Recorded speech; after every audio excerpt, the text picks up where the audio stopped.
அமெரிக்க துணை ஜனாதிபதி ஜே.டி. வான்ஸும் அமெரிக்க பிரதிநிதிகளும் பாகிஸ்தானில் களமிறங்கிவிட்டார்களா?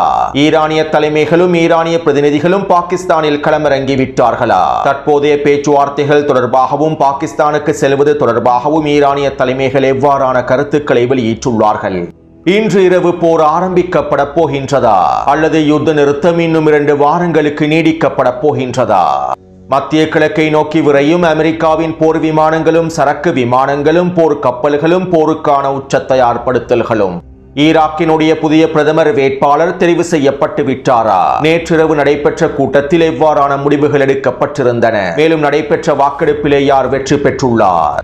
டொனால்ட் ட்ரம்புக்கு எதிராக ஆர்ப்பாட்டங்களையும் போராட்டங்களையும் ஆரம்பித்திருக்கக்கூடிய முன்னாள் அமெரிக்க இராணுவ அதிகாரிகளும் அமெரிக்க இராணுவத்திற்குள்ளே ஏற்பட்டு வரக்கூடிய தொடர்ச்சியான முறுகல் நிலைகளும், $50 பில்லியன் அதிகமான எண்ணெயை இழந்த உலகமும் இதனால் ஏற்பட போகும் விளைவுகளும், லெபனானுக்கு உச்சழுத்தங்களை வழங்கி வரக்கூடிய அமெரிக்காவும் அடுத்த கட்ட நகர்வுகளும். Subscribe now and press the bell icon.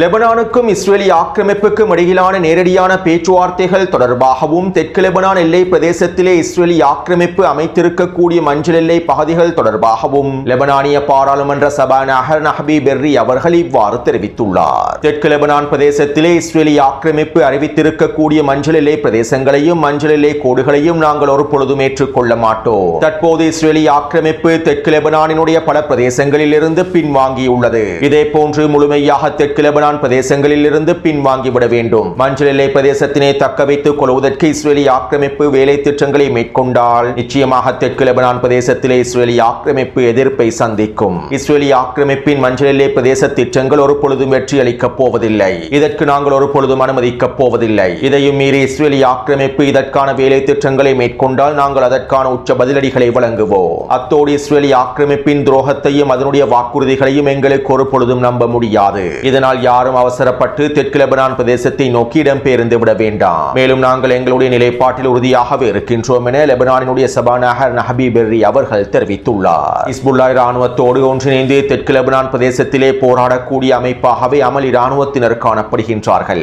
அமல் இராணுவத்தின் தலைவராகவுமே நஹ்பி பெர்ரி அவர்கள் செயற்படுகின்றார். லெபனானினுடைய அடிமை ஜனாதிபதியும் பிரதமரும் அடிமை அரபுகளுக்கும் இஸ்ரேலிய ஆக்கிரமிப்புக்கும் அமெரிக்காவுக்கும் முழுமையான ஆதரவை வெளிப்படுத்தும் வேளையில் லெபனானினுடைய சபாநாயகர் நஹ்பி பெர்ரி அவர்களே ஹிஸ்புல்லா இராணுவத்திற்கும் அமல் இராணுவத்திற்கும் முழுமையான ஆதரவை வெளிப்படுத்தி வருகின்றார். இவை தொடர்பாக முன்னே காணொளிகளில் பல விடயங்களை குறிப்பிட்டுள்ளேன். மேலும் லெபனானுக்கும் இஸ்ரேலிய ஆக்கிரமிப்புக்கும் இடையிலான நேரடியான பேச்சுவார்த்தைகளை எதிர்ப்பதற்கும் லெபனானினுடைய சபாநாயகர் நஹ்பி பெர்ரி அவர்கள் தற்போது பல வேலை திட்டங்களையும் முன்னெடுத்து வருகின்றார். இப்படியான நிலைமையில் நேற்றிரவு டொனால்ட் ட்ரம்பினுடைய நிர்வாகம் லெபனானிய ஜனாதிபதிக்கும் பிரதமருக்கும் உச்சழுத்தங்களை வழங்கியுள்ளது. இஸ்ரேலோடு நேரடியான பேச்சுவார்த்தைகளை மேற்கொள்வதையும் இஸ்ரேலோடு இயல்பாக்கத்தை ஏற்படுத்துவதையும் தடுத்து நிறுத்தக்கூடிய சட்டத்தை மாற்றிவிடுங்கள். மேலும் இந்த சட்டங்களை அவசரமாக நீக்கிவிட்டு இஸ்ரேலோடு நேரடியான பேச்சுவார்த்தைகளை மேற்கொண்டு இயல்பாக்கத்தை முடிக்க வேண்டும் என்றும் நெட்டன்யாகுவும் ஜோசப் அவுனும் பிரதமர் நவாப் சலாமும் நேரடியாக சந்தித்து கலந்துரையாடல்களை மேற்கொள்ள வேண்டும் என்றும் டொனால்ட் ட்ரம்பினுடைய நிர்வாகம் உச்சழுத்தங்களை வழங்கியுள்ளது.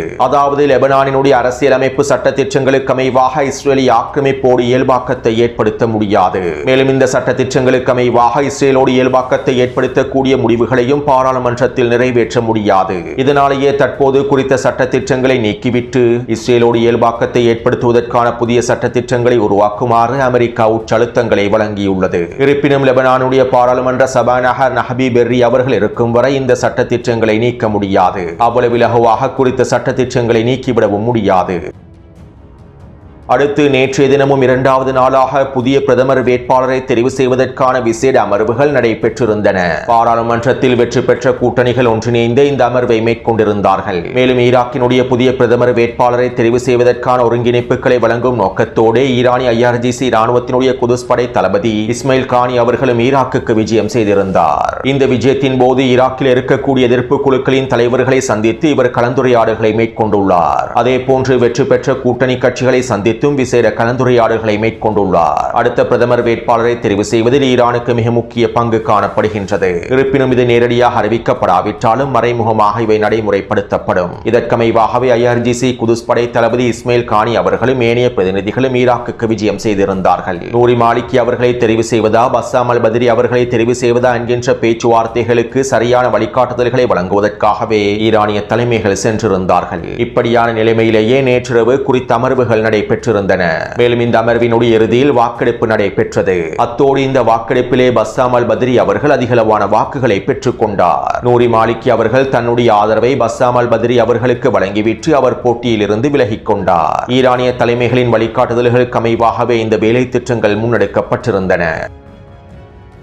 அதே நேரம் இந்த வாக்கெடுப்பிலே சில சிக்கல்களும் காணப்படுகின்றன. அதாவது பிரதமரை தெரிவு செய்வதற்கான கூட்டணி கட்சிகளுடைய 12 வாக்குகளில் 8 வாக்குகளை ஒருவர் பெற்றிருக்க வேண்டும். அவ்வாறு பெரும்பான்மை வாக்கான 8 வாக்குகளை பெற்றால் மாத்திரமே அவர் பிரதமர் வேட்பாளராக தெரிவு செய்யப்படுவார். எனவே நேற்றிரவு நடைபெற்ற வாக்கெடுப்புகளிலே 12 வாக்குகளில் பஸ்ஸாம் அல் பத்ரி அவர்கள் 7 வாக்குகளையே பெற்றுக் கொண்டார். மேலும் தற்போதைய ஈராக்கினுடைய பிரதமராக இருக்கக்கூடிய ஷியா அல் சூதானியின் முழுமையான ஆதரவை பெற்றுக் கொண்டிருக்கக்கூடிய இஹ்சான் அல் அவாதி அவர்கள் 5 வாக்குகளை பெற்றுக் கொண்டார். பஸ்ஸாம் அல் பத்ரி அவர்கள் 7 வாக்குகளை பெற்று முன்னிலை வகித்தாலும் பெரும்பான்மை வாக்குகளான 8 வாக்குகளை அவர் பெற்றுக் கொள்ளவில்லை. பெரும்பான்மையை பெற்றுக் கொள்வதற்கு ஒரு வாக்கு அவருக்கு குறைவாக இருக்கின்றது. இதனால் இந்த கலந்துரையாடலின் அடுத்த கட்டம் நாளைய தினம் நடைபெறப் போகின்றது. நாளைய தினம் நடைபெறக்கூடிய கலந்துரையாடலில் மீண்டும் வாக்கெடுப்பு நிகழ்த்தப்படலாம் அல்லது ஏற்கனவே வாக்களித்தவர்களில் ஒருவர் பின்வாங்கலாம். பஸ்ஸாம் அல் பத்ரி அவர்கள் 7 வாக்குகளை பெற்றிருப்பதனால் இலகுவாக இன்னும் ஒரு வாக்கை பெற்று விடுவார் என எதிர்பார்க்கப்படுகின்றது. அத்தோடு இந்த வாக்கெடுப்புகள் நடைபெற்று 2 மணித்தியாலங்களுக்கு பின்பு அமெரிக்கா ஈராக்குக்கு எதிரான அடுத்த கட்ட அறிவிப்புகளை வெளியிட்டிருந்தது. நாங்கள் ஈராக் அரசாங்கத்துடனான பாதுகாப்பு மற்றும் நிதி ஒப்பந்தங்களை முழுமையாக நிறுத்தியுள்ளோம். ஈராக்கின் மத்திய வங்கியோடு மேற்கொள்ளப்பட்டிருக்கக்கூடிய டாலர் வர்த்தகங்களையும் முழுமையாக நிறுத்தியுள்ளோம் என அமெரிக்கா அறிவித்தது. அதாவது வாக்கெடுப்புகளிலே முன்னிலையில் இருக்கக்கூடிய அடுத்த பிரதமராக தெரிவு செய்யப்பட இருக்கக்கூடிய பஸ்ஸாம் அல் பத்ரி அவர்கள் நூரி மாலிகியினுடைய நெருங்கிய நண்பராகவும் அவருடைய கட்சியை சேர்ந்தவராகவுமே இருக்கின்றார். நூரி மாலிகி எவ்வாறு ஈரானுக்கு முழுமையான ஆதரவை வழங்கக்கூடியவராக இருக்கின்றாரோ அதே போன்றே பஸ்ஸாம் அல் பத்ரி அவர்களும் ஈரானுக்கும் எதிர்ப்பற்றுக்களுக்கு முழுமையான ஆதரவை வழங்கக்கூடியவராகவே இருக்கின்றார். மேலும் ஈராக்கிலிருந்து அமெரிக்காவின் டாலர் வர்த்தகத்தை முழுமையாக முடிவுக்கு கொண்டு வர வேண்டும் என்றும் ஈராக்கிய எண்ணெயை ஈராக்கினுடைய சொந்த நாணயத்தில் விற்பனை செய்ய வேண்டும் என்றும் அல்லது சீனாவினுடைய நாணயத்தில் விற்பனை செய்ய வேண்டும் என்கின்ற நிலைப்பாடுகளை அவர் கொண்டுள்ளார். அதாவது ஈராக்கின் பெட்ரோ டாலர் ஒப்பந்தத்தை முழுமையாக முடிவுக்கு கொண்டு வர வேண்டும் என்கின்ற நிலைப்பாட்டிலேயே இவர்கள் இருக்கின்றார்கள். இப்படியான நிலைமையிலே டொனால்ட் ட்ரம்பினுடைய நிர்வாகம் ஈராக்கிய அரசாங்கத்திற்கு உச்சழுத்தங்களை வழங்கும் நோக்கத்தோடு இந்த இடைநிறுத்தல் அறிவிப்புகளையும் வெளியிட்டுள்ளது. மேலும் இனி வரக்கூடிய நாட்களில் அமெரிக்கா ஈராக்குக்கு எதிரான உச்ச பொருளாதார தடைகளை விதிப்பதற்கான வாய்ப்புகளும் அதிகமாகவே இருக்கின்றன. அத்தோடு தற்போதைய சூழ்நிலையில் ஈராக்கிய பிரதமராக நூரி மாலிகி அவர்கள் அல்லது பஸ்ஸாம் அல் பத்ரி அவர்கள் தெரிவு செய்யப்பட வேண்டியது மிக முக்கியமான தேவையாகும். ஈரானுக்கு எதிரான அடுத்த கட்ட போரிலும் ஈராக் ஒரு மிக முக்கியமான இடத்தையே வகிக்கப் போகின்றது. கடந்த 40 நாட்களுக்கு மேலாக நடைபெற்ற யுத்த களத்திலே ஈராக்கிய எதிர்ப்பு குழுக்கள் மிக முக்கியமான பங்கை வகித்திருந்தார்கள். ஈராக்கிலிருந்து அமெரிக்க படைகளை முழுமையாக துரத்தி அடிப்பதற்கான எல்லாவிதமான தாக்குதல்களையும் மேற்கொண்டிருந்தார்கள். மேலும் ஈராக்கிய குர்திஸ்தான் பிரதேசத்தில் இருக்கக்கூடிய அமெரிக்காவின் பொருளாதாரத்தை எண்ணெய் வர்த்தகத்தை முடக்குவதற்கான தாக்குதல்களையும் மேற்கொண்டிருந்தார்கள். குர்திஸ்தான் பிரிவினைவாதிகளுக்கு எதிராகவும் பயங்கரவாதிகளுக்கு எதிராகவும் வீரியமான தாக்குதல்களையும் மேற்கொண்டிருந்தார்கள். எனவே ஈரானுக்கு எதிரான அடுத்த கட்ட போரிலும் ஈராக்கிய எதிர்ப்பு குழுக்கள் மிக முக்கியமான பங்கை வகிக்கப் போகின்றார்கள். மேலும் இதனை முழுமையாக தடுத்து நிறுத்த வேண்டும் என்கின்ற நோக்கத்தோடுதான் தற்போது அமெரிக்கா ஈராக்குக்கு எதிரான இந்த உச்ச தடைகளையும் இடைநிறுத்தல்களையும் அறிவித்துள்ளது. ஈராக்கை தனிமைப்படுத்துவதற்கான ஈரானுக்கும் ஈராக்குக்கும் இடையிலான உறவுகளை முறிப்பதற்கான வேலை திட்டங்களையும் முன்னெடுக்கின்றது. இருப்பினும் அமெரிக்காவினுடைய இந்த செயற்பாடுகளும் வேலை திட்டங்களும் நிச்சயமாக தோல்வியிலேயே முடிவடையும்.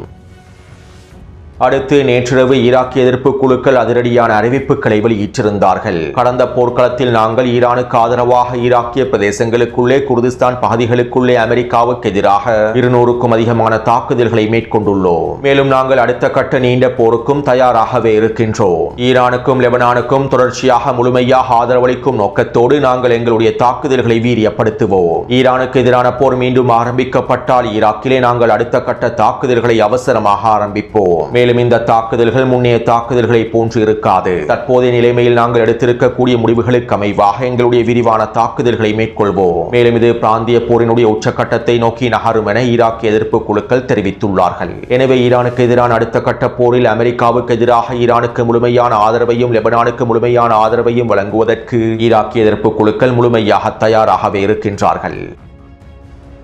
அடுத்து ஈரானுக்கு எதிரான போர் ஆரம்பிக்கப்பட்டதிலிருந்து இன்று வரையில் $50 பில்லியன் அதிகமான கச்சா எண்ணெயானது உலக சந்தையில் இருந்து முழுமையாக நீங்கியுள்ளது. உலக பொருளாதாரம் $50 பில்லியன் பெறுமதி அளவிலான எண்ணெய் வர்த்தகத்தை முழுமையாக இழந்துள்ளது. மேலும் இந்த நெருக்கடியினுடைய விளைவுகள், இழப்புகளுடைய விளைவுகள் இன்னும் ஒரு சில வாரங்களுக்குள் ஒட்டுமொத்த உலகத்திலும் எதிரொலிக்கும். இதனால் ஏற்பட போகும் விளைவுகள் இந்த உலக பொருளாதாரத்தையே முழுமையாக முடக்கிவிடும். மேலும் இந்த $50 பில்லியன் இழப்பானது நின்றுவிடவில்லை. ஒவ்வொரு நாளும் $1 பில்லியன் பெறுமதி அளவிலான எண்ணெய் விநியோகம் இழக்கப்படுகின்றது. இன்னும் 2 வாரங்களுக்குள் இந்த இழப்பானது $75 பில்லியன் அதிகரித்துவிடும். உண்மையில் இந்த போரானது மிகப்பெரிய பேரழிவையே ஏற்படுத்தப் போகின்றது என அமெரிக்க ஆய்வாளர்கள் கருத்துக்களை வெளியிட்டுள்ளார்கள்.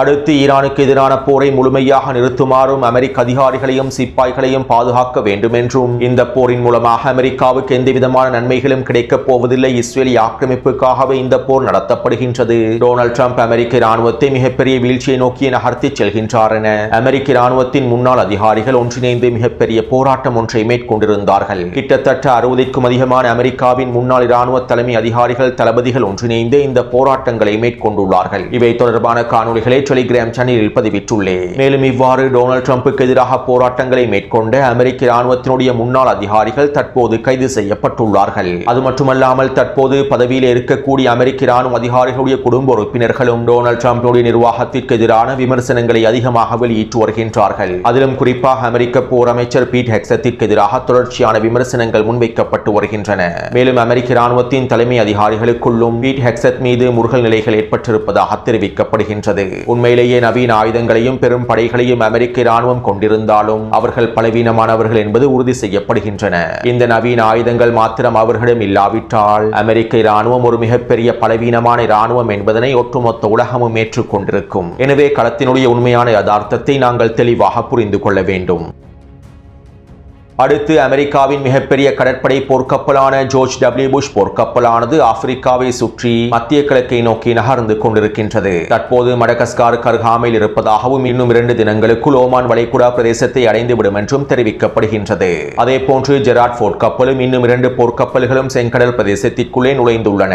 மேலும் குறித்த போர்க்கப்பல்கள் செங்கடல் பிரதேசத்தினை தாண்டவில்லை. தற்போது செங்கடலின் வடக்கு பிரதேசத்திலேயே நிலை கொண்டுள்ளார்கள். அத்தோடு நேற்றிரவு அமெரிக்காவின் 14 விமானப்படைகள் ஐரோப்பிய நாடுகளிலிருந்து மத்திய கிழக்கை நோக்கி நகர்ந்தன. அமெரிக்காவின் C-17 குளோப் மாஸ்டர் விமானங்களும் போர் விமானங்களும் மத்திய கிழக்கை நோக்கி நகர்ந்தன.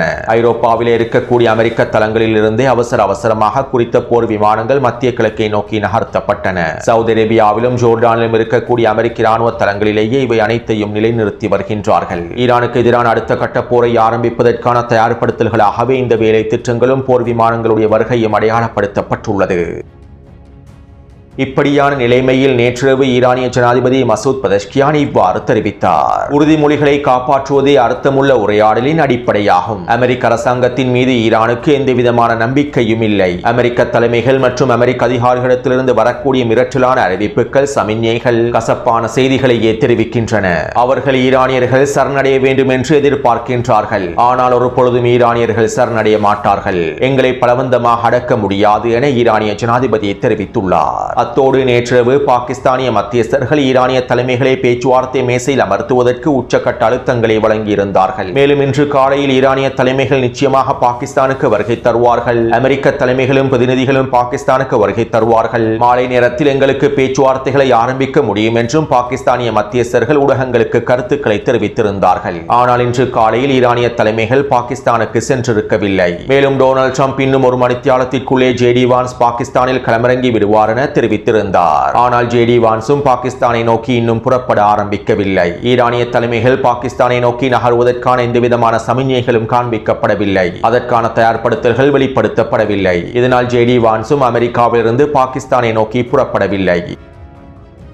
அத்தோடு ஈரானிய பாராளுமன்ற சபாநாயகர் முகமது கலிபாஃப் அவர்கள் இவ்வாறு தெரிவித்தார். டொனால்ட் ட்ரம்ப் முற்றுகையை விதித்து போர் நிறுத்தத்தை மீறி இந்த பேச்சுவார்த்தை மேசையை தன்னுடைய கற்பனை மேசையாக சித்தரித்து சரணடைவதற்கான மேசையாக மாற்றுவதற்கு முயற்சி செய்கின்றார். அல்லது மீண்டும் போரை ஆரம்பிப்பதற்கே திட்டமிடுகின்றார். அச்சுறுத்தல்களுக்கு மத்தியில் நாங்கள் பேச்சுவார்த்தைகளை ஒரு பொழுதும் மேற்கொள்ள மாட்டோம். மேலும் கடந்த 2 வாரங்களுக்குள் நாங்கள் புதிய தாக்குதல் திட்டங்களுக்கும் தயாராகிவிட்டோம். 2 வாரத்திற்குள்ளே எங்களுடைய புதிய காய் நகர்த்தல்கள் வீரியமாக நடைபெற்றுள்ளன. மேலும் நாங்கள் அனைத்திற்கும் தயாராகவே இருக்கின்றோம் என ஈரானிய பாராளுமன்ற சபாநாயகர் முகமது கலிபாஃப் அவர்கள் தெரிவித்தார். இதைத் தொடர்ந்து அல் ஜசீரா ஊடகத்திற்கு பாகிஸ்தானிய தலைமை ஒருவர் இவ்வாறு தெரிவித்தார். ஈரானிடமிருந்து எங்களுக்கு சாதகமான சமிஞ்ஞைகள் நிச்சயமாக கிடைக்கும். தற்போதைய நிலைமைகள் நிலையற்றதாக இருந்தாலும் நாளை அல்லது நாளை மறுதினமாவது நாங்கள் இந்த பேச்சுவார்த்தைகளை மேற்கொள்வோம். ஈரானிய பிரதிநிதிகள் நிச்சயமாக இந்த பேச்சுவார்த்தை மேசையில் அமர்வார்கள் என பாகிஸ்தானிய அடிமை மத்தியஸ்தர்கள் தெரிவித்துள்ளார்கள். இதைத் தொடர்ந்து பாகிஸ்தானுக்கான ஈரானிய தூதர் ஊடகங்களிடம் இவ்வாறு தெரிவித்தார். ஒரு மிகப்பெரிய நாகரிகத்தை கொண்டிருக்கக்கூடிய வரலாற்றை கொண்டிருக்கக்கூடிய நாடு அச்சுறுத்தலுக்கும் பலவந்தத்திற்கும் அடிபணிந்து பேச்சுவார்த்தைகளை மேற்கொள்ளும் என்று எதிர்பார்க்கின்றீர்களா? மேலும் ஈரானியர்கள் அச்சுறுத்தல்களுக்கு மத்தியில் பலவந்தமாக பேச்சுவார்த்தை மேசையில் அமர மாட்டார்கள். இது உலக அளவில் ஏற்றுக்கொள்ளப்பட்டிருக்கக்கூடிய கோட்பாடாகும். இது ஒரு உறுதியான இஸ்லாமிய இறையியல் கோட்பாடாகும். அமெரிக்கா இதனை உணர்ந்திருந்தால் அவர்கள் இவ்வாறு நடந்து கொண்டிருக்க மாட்டார்கள் என பாகிஸ்தானுக்கான ஈரானிய தூதர் தெரிவித்துள்ளார். எனவே தற்போது ஒரு மிகப்பெரிய பதற்ற நிலைமை ஏற்பட்டுள்ளது. இன்றிரவுக்குள்ளே ஈரானிய தலைமைகள் பாகிஸ்தானுக்கு வருகை தர வேண்டும் என அமெரிக்கா விரும்புகின்றது. மேலும் ஈரானிய தலைமைகள் பாகிஸ்தானுக்கு வருகை தந்ததும் ஜேடி வான்ஸும் ஏனைய தலைமைகளும் வருகை தந்து விடுவார்கள் என தெரிவிக்கின்றது. அத்தோடு தற்போதைய நிலைமைகளில் ஏற்பட்டிருக்கக்கூடிய பதற்றத்தை முடிவுக்கு கொண்டு வருவதற்காக இந்த யுத்த நிறுத்தத்தினை இன்னும் 2 வாரங்களுக்கு நீடிப்பதற்கான முன்மொழிவுகளையும் பாகிஸ்தான் முன்வைத்துள்ளது. இன்னும் 2 வாரங்களுக்கு யுத்த நிறுத்தத்தினை நீடித்து அடுத்த கட்ட பேச்சுவார்த்தைகளை மேற்கொள்வதற்கான முன்மொழிவுகளை பாகிஸ்தான் முன்வைத்துள்ளது. யுத்த நிறுத்த காலப்பகுதியை நீடித்து எப்படியாவது ஈரானிய தலைமைகளை பேச்சுவார்த்தை மேசையில் அமர்த்த வேண்டும் என்பதற்காகவே பாகிஸ்தான் எல்லாவிதமான வேலை திட்டங்களையும் முன்னெடுக்கின்றது. உண்மையில் பாகிஸ்தான் மேற்கொள்ளக்கூடிய இந்த வேலை திட்டங்கள் அனைத்தும் டொனால்ட் ட்ரம்பினுடைய நிர்வாகத்தினுடைய வழிகாட்டுதலுக்கு அமைவாகவே மேற்கொள்ளப்படுகின்றன. அமெரிக்காவினுடைய முழுமையான ஆதரவோடு அமெரிக்காவின் வழிகாட்டுதலுக்கு அமைவாகவே பாகிஸ்தான் இந்த முயற்சிகளை மேற்கொள்கின்றது. பேச்சுவார்த்தைக்கு வரக்கூடிய ஈரானிய தலைமைகளை மிரட்டுவதற்காகவும் அவர்களை படுகொலை செய்வதற்காகவும் நிச்சயமாக டொனால்ட் ட்ரம்பினுடைய நிர்வாகம் திட்டமிட்டிருக்கும். அமெரிக்காவினுடைய கோரிக்கைகளை ஒரு பொழுதும் ஈரான் ஏற்றுக்கொள்ளப் போவதில்லை. எனவே இப்படியான நிலைமையில் டொனால்ட் ட்ரம்ப் பாகிஸ்தானை பயன்படுத்தி எப்படியாவது ஈரானிய தலைமைகளை பேச்சுவார்த்தை மேசையில் அமர்த்துவதற்கு முயற்சி செய்வது ஈரானிய தலைமைகளுக்கு எதிரான அடுத்த கட்ட படுகொலை தாக்குதல்களுடைய திட்டமாகும். இவை தொடர்பாக முன்னைய காணொலிகளிலும் நான் தெளிவாக குறிப்பிட்டிருந்தேன். எனவே நாம் பொறுத்திருந்து பார்ப்போம். இன்றிரவு போர் ஆரம்பிக்கப்பட போகின்றதா அல்லது யுத்த நிறுத்தம் இன்னும் 2 வாரங்களுக்கு நீடிக்கப்பட போகின்றதா என்பதனை பொறுத்திருந்து பார்ப்போம். அத்தோடு இந்த காணொலி தொடர்பான கருத்துக்களை பதிவிடுங்கள். தொடர்ந்தும் என்னுடன் இணைந்திருங்கள். அடுத்த காணொலியை விரைவாக பதிவிடுகின்றேன். நன்றி, வணக்கம்.